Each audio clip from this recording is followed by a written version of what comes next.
Market Mondays, we are back. There's a lot to talk about, but not that much. Big week of content, new season. We actually did, though, get Team of the Week 16 releasing today. We got our two champions, our two LTDs. So let's break it down kind of program by program. Your Team of the Week today, George Pickens, your offensive champion. None of these cards are really going to move that many people. 6'3", 94 speed, but it's hard to compare that to the Zero Chill theme team, I'll be honest. Christian Barmore, I'm sorry if I mispronounced that. 85 speed, more of a 3-4 interior defensive end. If he was a D tackle, he would be pretty good. But defensive end, he's just a little bit slow, in my opinion. Amari Cooper, one of your two LTDs, another receiver, I guess you would say, Cowboy. Or I just realized he had a Harvest card, so that's maybe not that much of an upgrade, but Raiders, Cowboys, Browns, theme teams for him. Kirby Joseph, safety for the Lions, 94 speed, 6'1", actually a pretty solid safety. The only issue right now with Team of the Week is the special offers that are in the store right now, a 2,200 point offer and a 500 point offer. Not many people are buying them, like straight up, not many people are buying them. So Christian Barmore, even though in my opinion he is not that good of a card, he is still 550 smack, like he's expensive, 550k.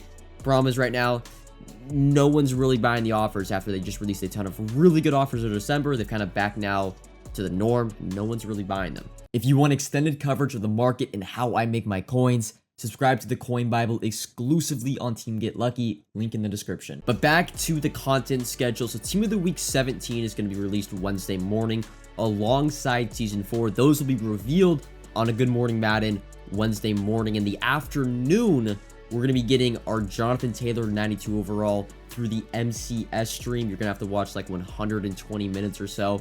He's a decent card. The biggest thing about him, it doesn't seem that there's going to be a playoff theme team, which playoff release 1, that will be revealed during that same MCS stream. That is, again, Wednesday afternoon. For me, I think it's 4 p.m. West Coast time, or actually says here, 3:30 p.m. West Coast time or 6:30 p.m. East Coast time. So you have the MCS event.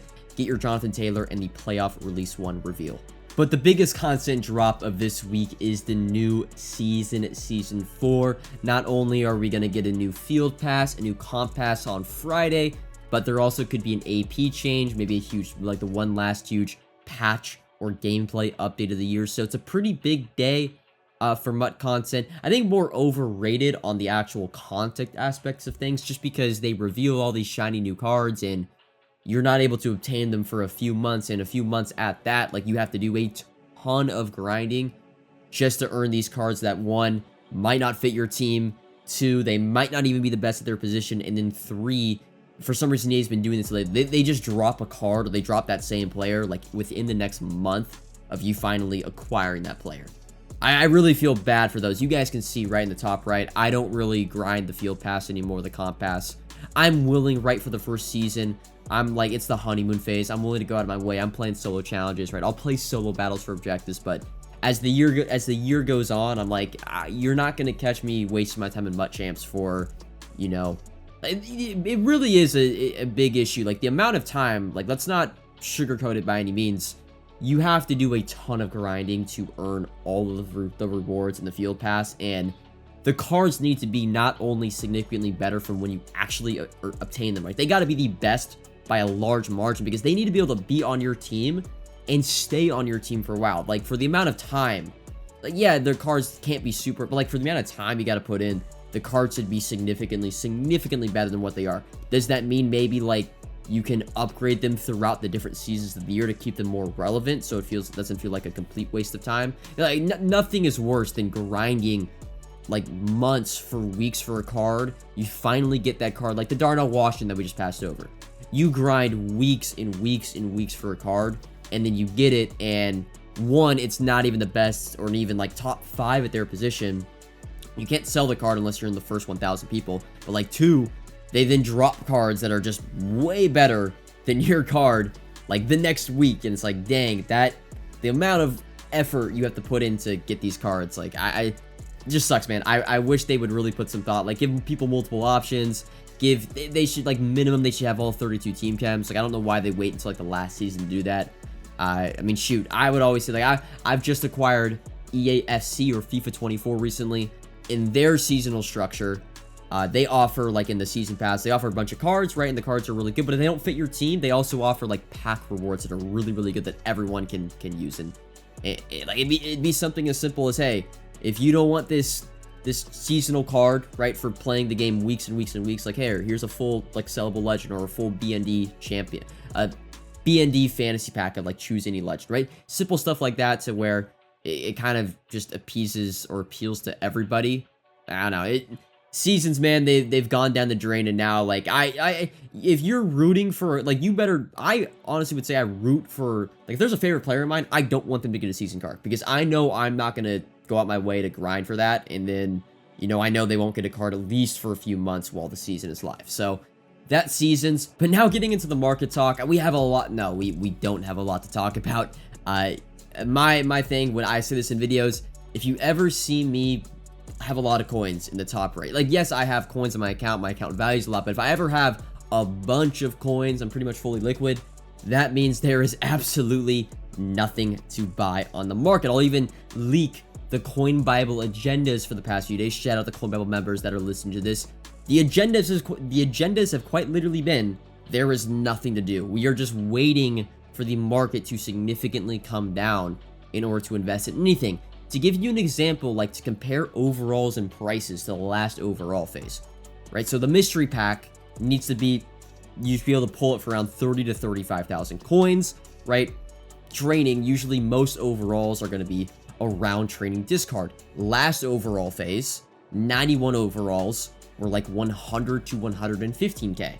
That would be 92 overalls right now. But if you go look at 92 overalls, there's not one that's like under 120k, with most being 150 to still like around 200,000 coins. 92 overalls in last overall phase were like 100 and you would say 50k to 200k. That needs to be where 93 overalls are right now. Like, that's 93 overalls in this overall phase. If we go look at 93 overalls in the market, like the cheapest one is 225k. That still has to drop 75k. Most 93 overalls, champions that is, are still going for 300,000 coins, if not a little bit more. Right? That's how inflated the market is. Yeah, the low overalls are cheap, right? 86 overalls, 87 overalls. 88 overalls aren't that cheap, but anything that's like a good bulk, like actually worth investing in, that what you would say is 90 plus overall. Super, super, super inflated that there's nothing really to buy. If you buy a card, right, if there was like a sequence of events, 99 of those 100 events that would happen within a pack dropping, a promo dropping, that overall that you bought, right, you buy a 93 overall for 225k, it is going to continue to drop. There's really nothing that can make that card then keep going or rebound back up in price except for a super platinum offer. So right now, there's just nothing. Everything's super inflated, which sucks for me as a market head, because I'm just kind of sitting waiting to do something. As I've mentioned before, I've bought FIFA. Like, that's how, like, I've been playing a lot of COD, I've been playing a lot of FIFA because I don't have anything to do in the market. Everything is overpriced, whether it's buying a team, the new cards, the old cards, there's just nothing to do. So hopefully within the next few days, there's like some sort of pack offer that makes the whole market drop significantly. I guess you would say EA is like kind of just getting back into the flow of things. The new season will be good, right? We're probably going to get AKA content back on Monday. Now that this is kind of the end of Team of the Week, I'm hoping, fingers crossed, we get weekly wildcard back on Wednesday starting next week. So we should get back in the mix of things, and that should make the overall market go down. We just need more stuff for people to actually want to buy packs. It's really hard to go from, you know, spending $25, $50 for cover athletes when you have a chance of pulling, you know, a 1,000,000 coin card. You then offer a $25 offer in the store today that has a 91 plus, or you get like 2 91 pluses of Team of the Week cards. So there, you know, it's not going to keep you able to buy packs. And at this point in the year, at this point in how they've done the MUT market the entire year, the market really is dependent on special offers, because that's the only thing people buy, and that's the only thing that is gonna supply the market with cards. Because coin packs are awful, mystery packs, we need training to come down to do mystery. Like, no, the market is not being supplied at all with players, with cards. So we need some really good special offers, or the market is just gonna be stale and it's not gonna move, which is bad for us because I can't do anything then. But that's pretty much all for this video. I would say comment if you have any questions, what to invest in, but there, see my answer. There's nothing right now. Like if you enjoyed, subscribe if you are new, and until next time, peace.